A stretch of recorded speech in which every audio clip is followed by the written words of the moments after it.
like get art. Hello and welcome to Will's Infinite Library. I'm Will and this is my infinite library.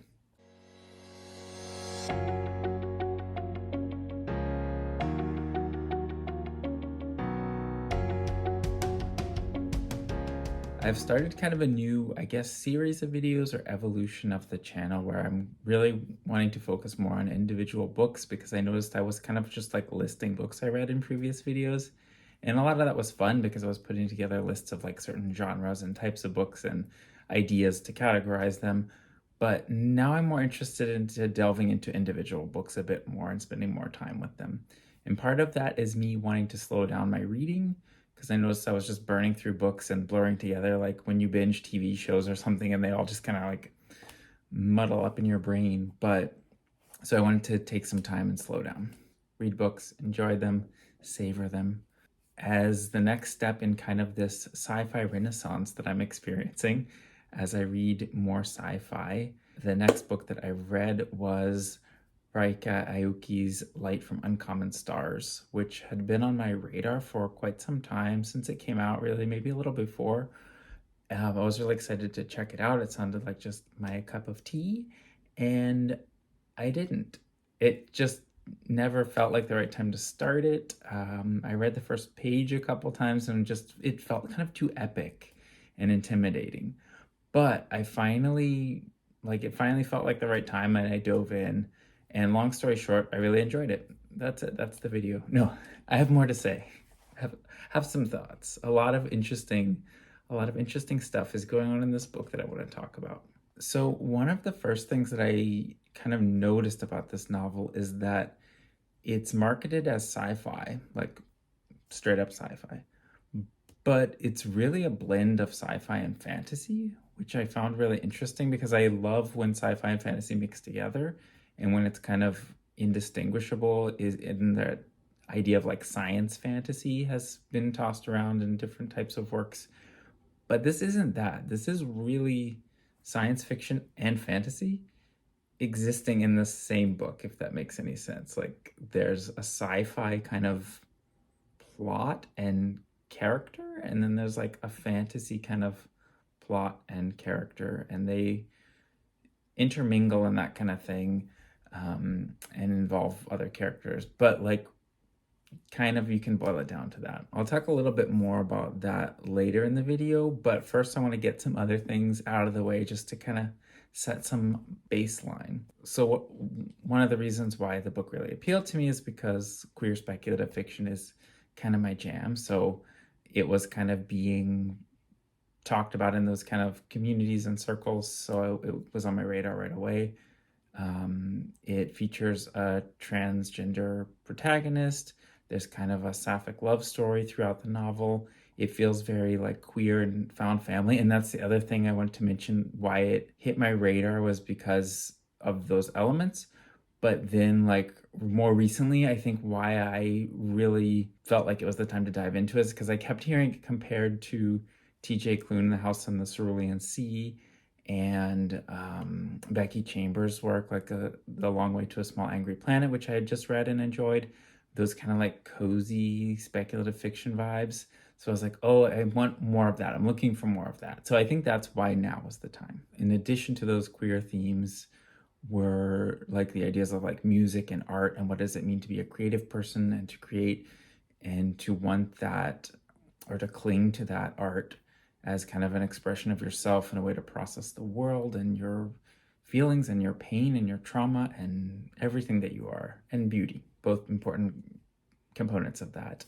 In kind of in addition to that, this book is really like sad, but also hopeful and painful, but also beautiful. Like there's a lot of contrasts going on here, which, and like in addition to the fantasy and the sci-fi, I feel like there's so many things that could, like overload it or create kind of a discontinuity that takes the reader out of it, but it all works together somehow. And I heard Ryka talk about her book in an interview recently where she said that she really likes to think about balance in her writing. And like thinking about that more, I'm like, yeah, I totally see that. Like there's like kind of this balance of opposites where they are not like equivalent things, they're opposite things, and the opposites kind of balance each other out, which is an aspect that I really enjoy in fiction and in life and everything. And there's a lot of beautiful quotes. The quote that I threw up at the beginning of the video, I feel like is the most quotable quote of the book, about heartache and yearning and sweetness and like thinking about the world and what you want out of it, knowing what you want and what you can't have. I feel like I've seen that quote thrown around a bit, and I highlighted it when I read. So I think that's like rising to the surface of a lot of the book, but it's so much more than that. But that is a great quote. Just throwing that out there. That idea of like the painful side of life is a big part of the book, but then like this kind of idea of turning your pain and trauma into beauty through art and through expression, and things you can't express through words, things you can't express through normal day-to-day life, is really at the heart too, I think. Like this idea of music drawing out who you are and who you can be. There was this quote that I can't remember that I heard a professor talk about in a workshop once, about how like a great book is like a house and you can open it up to any page and read that page and enjoy and like kind of absorb the story in the mind of the writer and experience what you can jump in at any point basically and still get a lot out of it. You don't have to read beginning to end chronologically. And there was a quote in the book, which I'll throw up here, that really hit at that same idea for me, that I thought was really interesting. And then it led to this piece that I love, like, what would happen if someone played their existence not only to its inevitable end, but also to its inevitable beginning?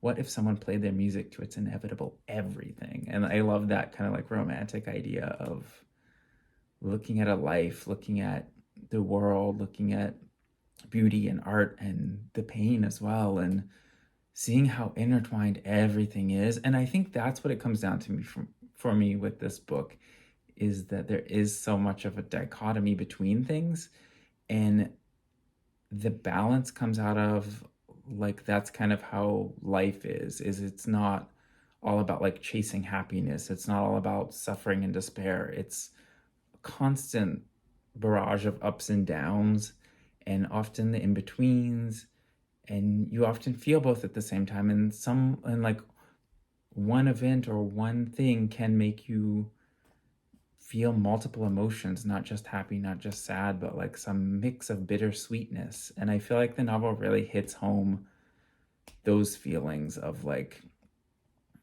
this is reality, this is our world, through like weird, crazy, abstract fantasy and sci-fi elements. And to get into that a bit more, it made me think some interesting things. Like, it is fantasy and sci-fi, like I said, but sold as sci-fi. But to me, I would call it more fantasy, because its overarching plot is about a runaway transgender violinist who then meets up with this like amazing classically trained violin teacher who's taught all these prodigies over the years and has made a deal with the devil. And we don't know exactly what that means throughout a lot of the novel, and a lot of the mystery is trying to figure out why she made this deal, what the actual rules are, what she gets out of it. And so there's that element of it, and that is kind of like the overarching story. So to me, that's very much fantasy, and that's why I would call it a fantasy. But then Shizuka, who is the violin teacher, meets a donut shop owner who is named Lang, who is also a starship captain. She's building basically like this Stargate, and she like synthetically produces donuts, like 3D prints them, is kind of how I imagined it, and escaped from this war in her own solar system and came to Earth. And so that's the sci-fi element. But it's really her story, Lang's story. And Katrina is the runaway who trains with Shizuka. And Katrina and Shizuka kind of, to me, were the main characters, though Lang is a really important character as well. And maybe that was just me like finding the center of the story for me, but I feel like the music and the training and all of that. And it's really Katrina's story, and the rest kind of hangs around it. And so that's to me why the fantasy was at the heart of the story.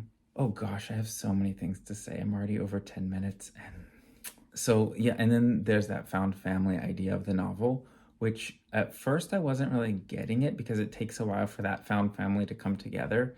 And it doesn't really come together for me until closer to at least halfway point, maybe three quarters, when all the characters are really kind of intermingled. So I was kind of like, I don't quite get why people said that about it. But then as I read on, I was like, okay, I get it. I get it.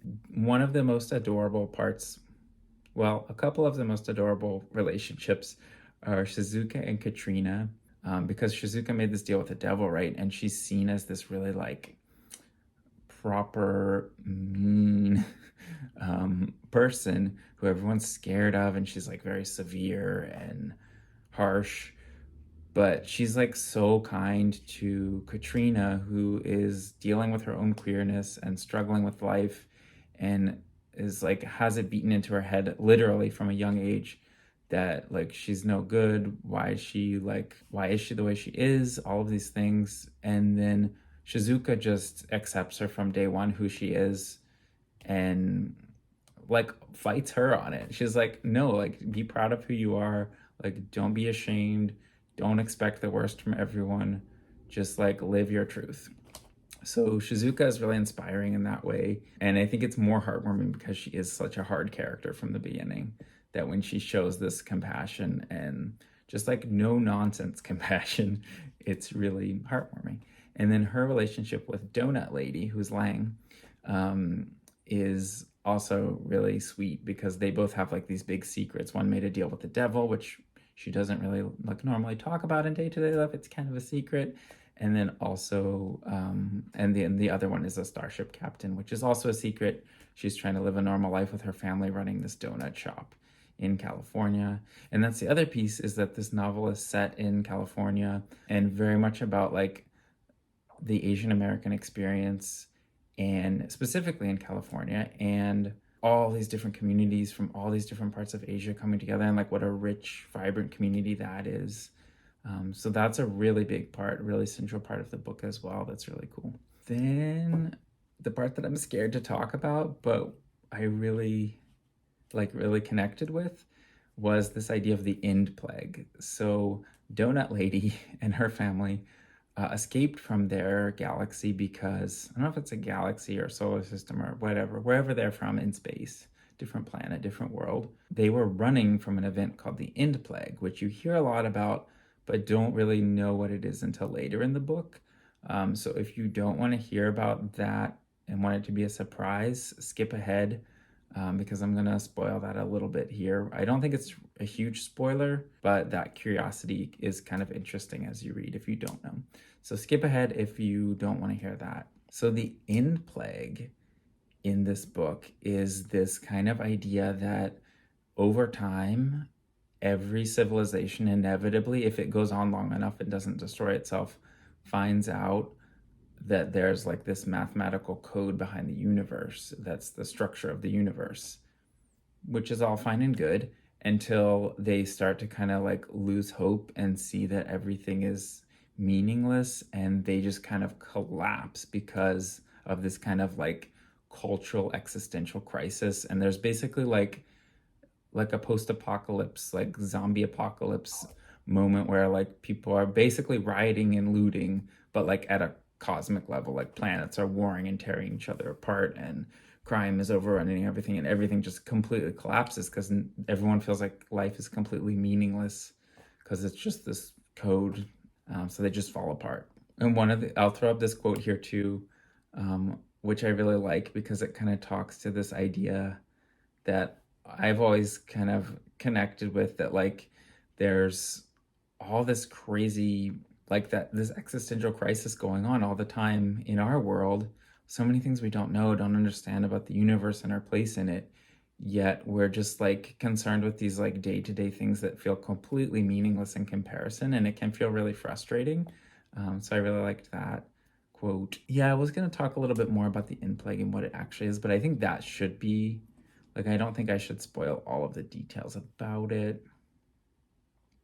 Yeah, I described it already, so that's enough, I think, to whet your appetite and not ruin everything, such as the In Plague does. I'll leave that to the In Plague. And it was kind of refreshing, honestly, too, to read about this existential plague. Because, like I said, I myself get caught up in these ideas of like what's really going on in the universe, and like can like miss day-to-day life because of that, and focus on those bigger ideas that are like more abstract, and seeing like this idea that the in plague is what really, this existential crisis is really at the heart of all of our problems, was kind of refreshing to me, especially in a world where I need that mental escape of like sometimes not thinking about the actual plague that's going on in the world right now. So just throwing that out there, because like there are so many like pandemic books that are really popular now, like Sea of Tranquility and books like that. And then in Station 11, for example, same author, but like other books too. What's the other one? How High We Go in the Dark and things like that. And I just can't, like, I really want to read those books. They sound amazing, but like I need some time. I need to like think about non-pandemic worlds, and like the in plague is something that is abstract enough that I can wrap my head around it right now. But then this part is kind of a spoiler of that, but I think I already spoiled it, so like just skip again if you don't want to hear it. But I really loved this part. I think this gets at a lot of what's going on in this novel about like the ideas of art, and like how we create art out of pain and suffering, and we also create beauty with it, and life is all of these things. So this one I'll just read because it's really good. If the in plague was a type of despair, then it was less an affliction of the mind than of the heart. And for afflictions of the heart, did they not have anything like poetry, music, or even sappy movies with star-crossed lovers? And I think this was a quote from Shizuka, thinking about like, why is the in plague tearing people apart? Don't they have art? Like art will save them, and they don't. And that's the other thing I should have mentioned earlier, is that their society, the one that's being torn apart by the in plague, music doesn't exist, and they think music is stupid when they get to Earth. Like it's pointless. What is the meaning of that? And then Shizuka's like, well, like obviously if you had art, you could get through all this crazy existential crisis, because you would see that there's beauty, you could create beauty, you could kind of form meaning out of meaningless things, like get art. And I think I will end on that. Like it's a very complex, beautiful, challenging novel, and that has so much going on. I would highly recommend to pretty much anyone. Like unless you heard me talking about something that you're like, I don't want to read about that, that sounds boring. If you thought 50% or more of this sounded interesting, I think you will really like the book. Go check it out.